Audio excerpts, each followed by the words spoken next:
Nous allons entendre maintenant un témoignage en webinaire de Sabrina. Oui, Elle bonjour, va- vous m'entendez? Oui, bonjour Sabrina, nous vous entendons. Vous avez la parole, bien sûr. Super, merci beaucoup. Oui, donc du coup, je suis Sabrina, j'ai 32 ans et je travaille à temps plein.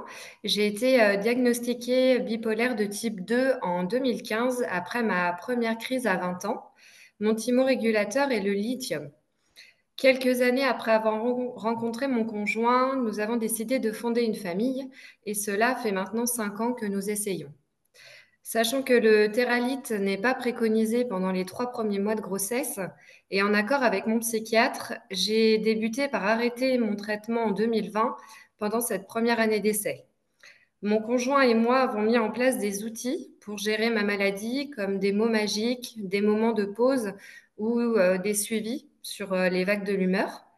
Après un an sans grossesse, les tests de fertilité étaient normaux. Malheureusement, la maladie est revenue, ce qui a nécessité un retour au traitement.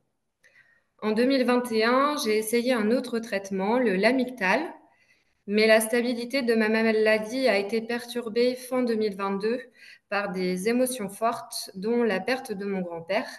J'ai également fait une grossesse nerveuse et une crise majeure début 2023 a nécessité une hospitalisation, ce qui n'était pas arrivé depuis 7 ans. Après plusieurs mois d'arrêt de travail, puis une reprise progressive, on a continué de poursuivre notre projet de parentalité. En 2024, nous avons décidé de garder le lithium, ce qui a impliqué un contrôle par prise de sang chaque mois pour vérifier s'il y avait une grossesse ou non et permettre d'arrêter le lithium au premier trimestre. Nous avons dû également faire de nouveaux tests de fertilité qui ont montré maintenant une baisse de ma réserve ovarienne. Et le centre de procréation nous a donc conseillé de commencer un protocole de FIV. C'est donc une nouvelle étape, une nouvelle chance de fonder notre famille.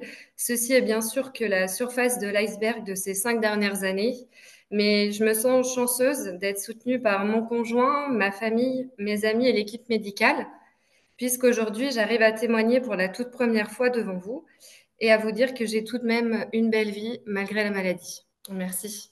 Merci beaucoup Sabrina. Et peut-être pouvez-vous continuer à suivre les exposés qui ont lieu aujourd'hui, de là où vous êtes. En tout cas, je vous remercie beaucoup pour votre témoignage.